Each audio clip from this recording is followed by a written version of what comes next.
People, पाकड़, बरगद आदि वृक्षों का अपने आप में बहुत महत्व है।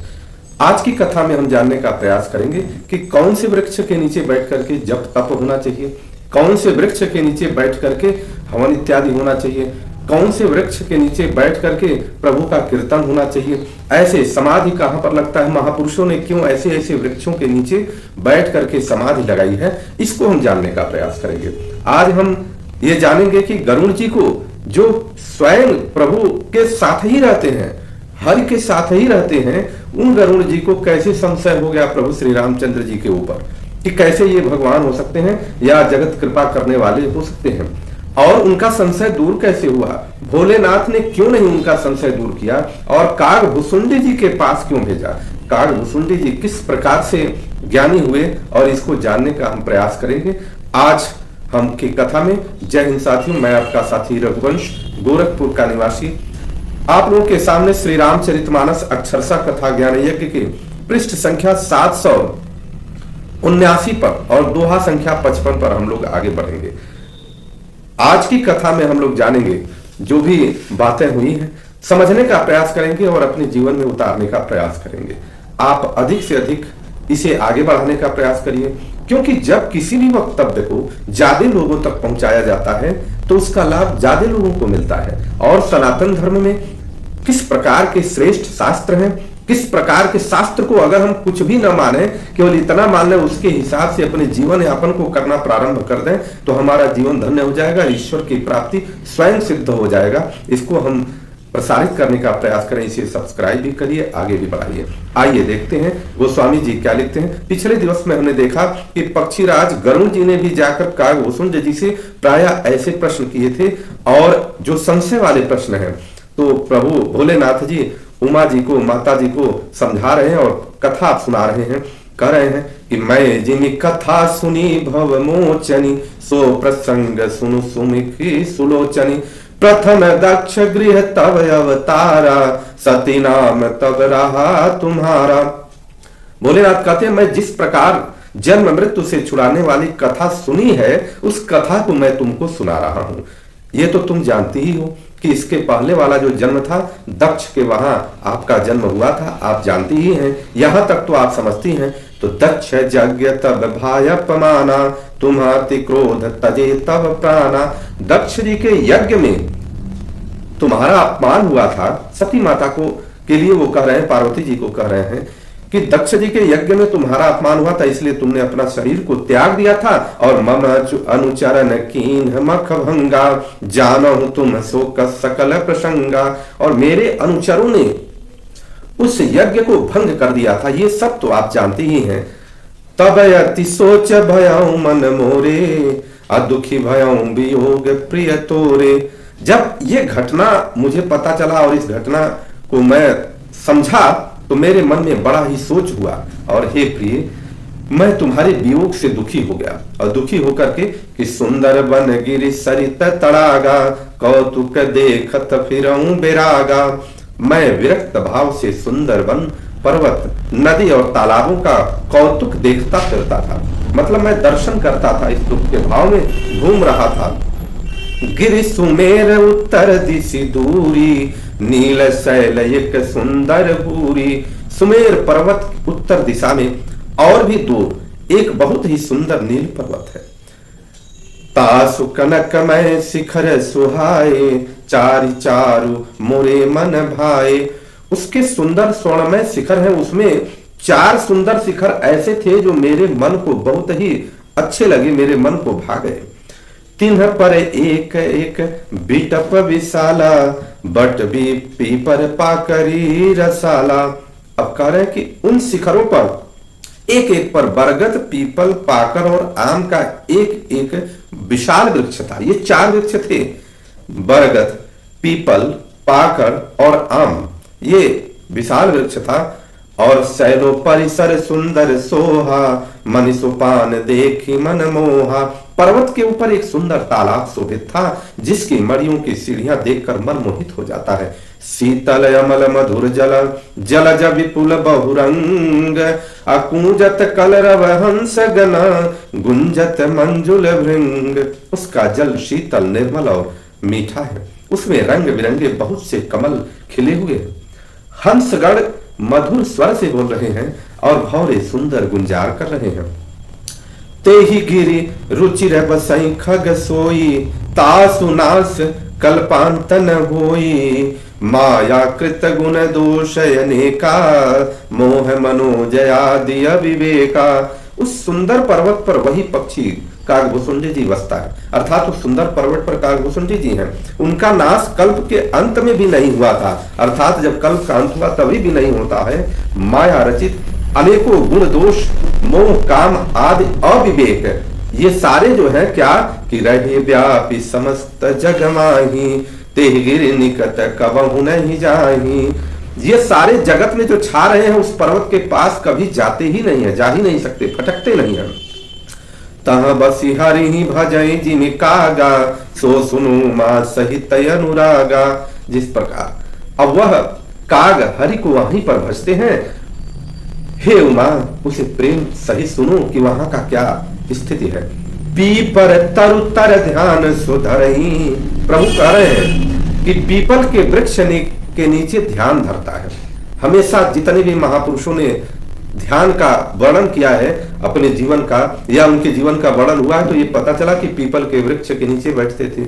जाप यज्ञ पाकर तर करई, और पाकड़ के नीचे जप यज्ञ होता है। आव छाह कर मानस पूजा, आम की छाया में मानसिक पूजा किया करता है वह कागभूषुंडी। अतजी हरि भजन काजु नहीं दूजा, श्री हरि के भजन को छोड़कर उसे दूसरा कोई काम ही नहीं है। बरतर कह हरि कथा प्रसंगा, आवहि सुनहि अनेक विहंगा। और बड़ के पीछे बड़ के वृक्ष के नीचे बैठ करके हरि की कथा वो कहता है, जिसको सुनने के लिए बहुत सारे पक्षी आते हैं। अर्थात हमें ज्ञान हुआ कि बड़ के अगर वृक्ष हो उसके नीचे कथा हो तो आपको कागभूषुंडी जी की तरफ से लाभ मिलेगा और सुनने वाले को भी उसी तरह का लाभ मिलेगा। रामचरित विचित्र विधि नाना, प्रेम सहित कर सादर गाना। यह विचित्र रामचरित्र को अनेकों प्रकार से प्रेम रहित आदर पूर्वक ज्ञान करता है। सुनहि सकल मति विमल मराला, बसहि निरंतर जे किते ताला। सब निर्मल बुद्धि वाले हंस जो सदा उस तालाब पर बसते हैं उसे सुनते हैं। जब मैं जाऊं सो कौतुक देखा, उर उपजाय आनंद विशेषा। और जब मैं वहां जाकर के इस कौतुक को देखा तो मेरे हृदय में विशेष आनंद उत्पन्न हुआ। तब कछु काल मराल तनु, धारिता है कीन निवास, सादर सुनि रघुपति गुना, पुनियायं कैलाश। तब मैंने भी हंस का शरीर धारण किया और कुछ समय वहां निवास किया और श्री रघुनाथ जी के गुणों को आदर सहित सुनकर फिर कैलाश पर्वत को लौट आया। गिरिजा कहे सब इतिहासा, मैं जेहि समय गयऊं खग पासा। अब सो कथा सुनहि जेहि हेतु, गयो काग पहि खग कुल केतु। हे गिरजे, मैंने सब इतिहास तुम्हें कह करके सुना दिया। अब ये सुनो कि किस प्रकार से पक्षी कुल की ध्वजा गरुड़ जी उस काग के पास गए, उनकी कथा है, आप सुन लीजिए। जब रघुनाथ कीन हिरन क्रीड़ा, समुझत चरित होति मोहि पीड़ा। इंद्रजीत कर आप बधायो, तब नारद मुनि गरुड़ पठायो। जब श्री रघुनाथ जी ने ऐसी रणकीला की जिस लीला का स्मरण करने से मुझे थोड़ी सी लज्जा आने लगती है कि क्या प्रभु अपने आप को भक्तों के लिए इस प्रकार की लीला कर देते। मेघनाथ के हाथों अपने को बधा लिया, तब नारद मुनि ने गरुड़ को भेजा था वहां पर उस नाग फांस को छुड़ाने के लिए। और बंधन काटि गयोर गादा, उपजा हृदय प्रचंड विषादा। सर्पों के भक्षण करने वाले गरुड़ जी उस बंधन को काट करके तो चले गए, परंतु उनके हृदय में बड़ा भारी विषाद उत्पन्न हुआ। कौन सा विषाद उत्पन्न हुआ कि प्रभु बंधन समुझत बहु भांति, करत विचार उड़ गया राति। प्रभु के बंधन को स्मरण करके सर्पों के शत्रु गरुड़ जी बहुत प्रकार से विचार करने लगे। किस प्रकार से वो विचार कर रहे हैं कि व्यापक ब्रह्म विरज बरगीसा, माया मोह पार परमीसा। सो अवतार सुनेऊ जग माही, देखेऊ सो प्रभाव कछु नाही। उनके अंदर ये विषाद उत्पन्न हुआ कि जो व्यापक विकार रहित वाणी के पति और माया मोह से परे ब्रह्म परमेश्वर हैं। मैंने सुना था कि जगत में उन्हीं का अवतार है, पर मैंने उस अवतार का प्रभाव कुछ भी नहीं देखा। भवबंधन ते छूटहि नर जपि जाकर नाम, भवबंधन ते छूटहि नर जपि जाकर नाम, अक्षर व निशाचर बाधु नाग पास सोई राम। कह रहे हैं कि जिसका नाम जप कर मनुष्य संसार के बंधन से छूट जाते हैं, उन्हीं राम को एक तुच्छ राक्षस ने नागपास में बांध दिया। उनको संशय होने लगा, तो फिर आगे नाना भांति मन ही समुझावा, प्रगटन ज्ञान हृदय भ्रम छावा, खेद खिन्न मन तर्क बढ़ाई, भयउ मोह बस तुम्हारी ही नाई। विभिन्न प्रकार से अपने हृदय को समझा रहे हैं, परंतु समझ में नहीं आ रहा है। उनके अंदर खेद अर्थात भ्रम इत्यादि, हृदय में भ्रम सब छा गया और संदेह जनित दुख से दुखी होकर मन में कुतर्क बढ़ाकर वे तुम्हारी ही भांति मोहवश हो गए। व्याकुल गयो देव ऋषि पाही, कहे शिशो संशय निज मन माही, सुनि नारद ही लागी अति दाया, सुनु खग प्रबल राम कै माया। वह व्याकुल होकर के नारद जी के पास गए, और जब नारद जी के पास गए तो सारी व्यथा अपनी बताई। तो नारद जी ने कहा कि हे गरुड़ जी सुनिए, श्री राम की माया बड़ी ही बलवती है। वह माया किसी को छोड़ती नहीं है। जिसके अंदर कभी थोड़ा भी अभिमान हो जाए तो वह माया उनको समझाने का प्रयास करती है। जो ज्ञानी न कर चितय पहरही, बरियाई विमोह मन करही, जेहि बहुबार नचावा मोही, सोई व्यापी विहंग पति तोही। जो ज्ञानियों के चित्त को भी भली भांत हरण कर लेती है और उसे मन में जबरदस्ती बड़ा भारी मोह उत्पन्न कर देती है, जिसने मुझको भी बहुत बार नचाया है, हे पक्षीराज वही माया आपको भी व्याप्त हो गई है। महामोह उपजा उर तोरे, मिटहि न बेगी कहे खग मोरे, चतुरानन पहिचाऊ खगेसा, सोई करे जय हो ही निदेशा। हे गरुण जी आपके हृदय में बड़ा भारी मोह उत्पन्न हो गया है, वह मेरे समझाने से तुरंत ठीक नहीं होगा। आप ब्रह्मा जी के पास चले जाइए और ब्रह्मा जी जैसा निर्देश करते हैं उस प्रकार से करिए। अस कहीं चले देव ऋषि करत राम गुणगान, हरि माया बल वर्णत पुनि पुनि परम सुजान। ऐसा सुनकर परम सुजान देवर्षि नारद जी ऐसा कह करके अपने लोक को चले गए हरि का गुणगान करते हुए। और उसके बाद कि तब खगपति बिरंच पहि गयऊं, निज संदेह सुनावत भयऊं, सुनि बिरंच राम ही सिरुनावा, समुझ प्रताप प्रेम यति छावा। तब पक्षीराज गरुड़ जी ब्रह्मा जी के पास गए और उसे सुनकर ब्रह्मा जी के पास जाकर के सारी बात बताई। ब्रह्मा जी जब सुने तो श्री रामचंद्र जी को सिर नवाया और उनके प्रताप को समझकर उनके अत्यंत प्रेम में छा गए। और उसके बाद ब्रह्मा जी क्या कहते हैं गरुड़ जी से, मन मऊ करई विचार विधाता, माया बस कवि को विद ज्ञाता, हरि माया कर अमिति प्रभावा, विपुल बार जेहि मोहि नचावा। ब्रह्मा जी मन में विचार करने लगे कि कवि कोविद और ज्ञानी सभी माया के वश है। भगवान की माया का प्रभाव असीम है, जिनके मुस्तक को अनेकों बार नचाया है।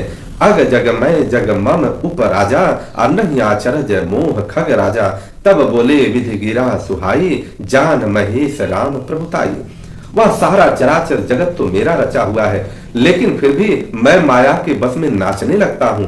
तब पक्षीराज गरुड़ को मोह होना कोई आश्चर्य की बात नहीं है। और उन्होंने कहा कि देखिए गरुड़ जी आप महेश अर्थात भोलेनाथ जी के पास चले जाइए, उनकी महिमा वही बता सकते हैं।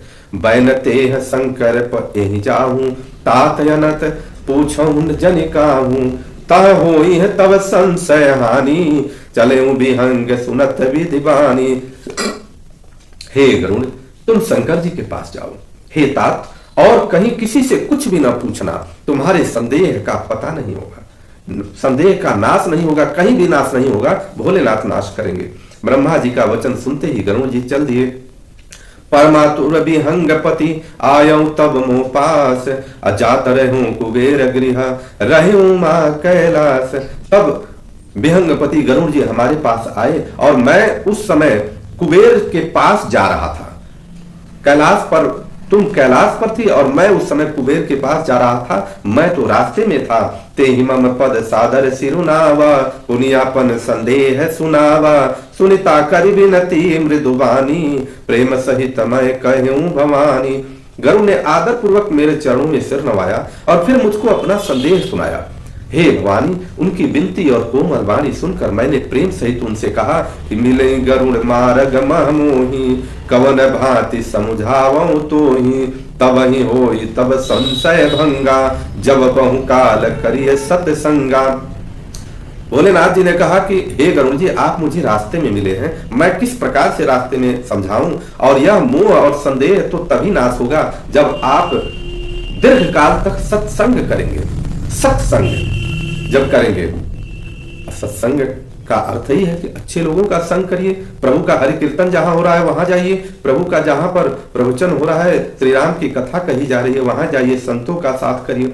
सुनिए तहां हरि कथा सुहाई, नाना भांति मुनिन जो गाई, जेहि महु आदि मध्य अवसाना, प्रभु प्रतिपाद्य राम भगवाना। और वहां सत्संग में सुंदर हरि कथा सुनी जाए, जिसे मुनियों ने अनेकों प्रकार से गाया है और जिसके आदि मध्य और अंत में भगवान श्री रामचंद्र जी ही प्रतिपाद्य प्रभु है। नित हरि कथा हो तजह भाई, पठवऊ तहां सुनऊ तुम जाई, जाई सुनत सकल संदेहा, रामचरण होई अति नेहा। हे भाई, जहां प्रतिदिन हर कथा होती है तुमको मैं वहीं भेजता हूं, तुम जाकर उसे सुनो।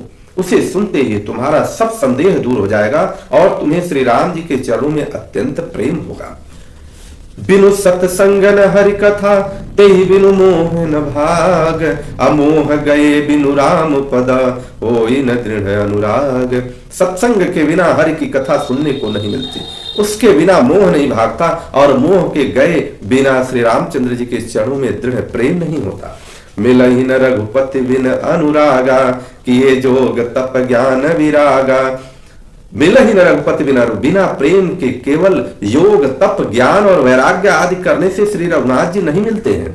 उत्तर दिशि सुंदर गिरि नीला, ताहरा काग भुसुंडी सुशीला। उत्तर दिशा में एक सुंदर नील पर्वत है, वहां परम सुशील काग भुसुंडी जी रहते हैं। राम भगति पथ परम प्रवीणा, ज्ञानी गुण गृह बहुकालीना। राम कथा सो काई निरंतर, सादर सुनहि विविधि विहंग बर। वे राम भक्ति के मार्ग में परम प्रवीण हैं, ज्ञानी हैं, गुणों के धाम हैं और बहुत काल के हैं। वे निरंतर श्री रामचंद्र जी की कथा कहते रहते हैं, जिसे भांति भांति के श्रेष्ठ पक्षी आदर सहित आकर के सुनते हैं। जाय सुनऊ ता हरि गुण भूरी, होई मोह जनित दुख दूरी। मैं जब ते ही सब कहा बुझाई, चले हरसि मम पद सिरुनाई। मैंने उनसे कहा कि वहां पर जाकर के श्री हरि के गुणों समूहों की कथा सुनो और उनसे सुनने से मोह तुम्हारा दूर होगा। ये बात मैंने जो कहा सुने, मुझे सिर नवा करके वहां के लिए चला गया। गरुड़ ताते उमान मैं समुझावा, रघुपति कृपा मरम मैं पावा। होई कीन कबहु अभिमाना, सो खोवे चह कृपा निधाना। हे उमा, मैंने उसको इसलिए नहीं समझाया कि श्री रघुनाथ जी की कृपा से उसका भेद पा गया था। उसने कभी अभिमान किया होगा जिसकी कृपा निधान श्री राम जी नष्ट करना चाहते हैं। ये सब लीला थी। कछु ते ही ते पुनि मैं नहीं राखा, समुझई खग खगही के भाषा। फिर कुछ इस कारण भी मैंने उसको अपने पास नहीं रखा कि पक्षी की भाषा जानेगा। मैं अपनी भाषा में अगर सुनाऊंगा तो हो सकता है समझ में ना आए, तो पक्षी के पास भेज देते हैं, उनकी भाषा वो जानते हैं, उसी प्रकार से समझ पाएंगे। प्रभु माया बलवंत भवानी, जाहि न मोह कवन यस ज्ञानी। हे भवानी, प्रभु की माया बलवती है, ऐसा कौन ज्ञानी है जिसे वह न मोह ले। ज्ञानी भगत शिरोमणि, त्रिभुवन पति कर जान। अताहि मोह माया नर, पावर करहि गुमान। जो ज्ञानियों में और भक्तों में शिरोमणि है एवं त्रिभुवन पति भगवान के वाहन है, उन गरुड़ जी को भी माया ने मोह लिया, फिर भी नीच मनुष्य मूर्खतावश घमंड किया करता है। इस प्रकार से प्रभु ने सारी कथा बताई। अब आगे की क्या कथा है, आगे अगले दिन आगे किस प्रकार से वहां उनको संशय दूर होता है, किस प्रकार से सत्संग की क्या हमें लाभ होता है, हम अगले दिन सुनेंगे। आप सभी लोगों का दिन शुभ हो, मंगल हो। बोलिए माता जानकी की जय, प्रभु श्री रामचंद्र की जय, लखन भैया की जय, भरत भैया की जय, शत्रुघ्न जी की जय, हनुमान जी महाराज की जय।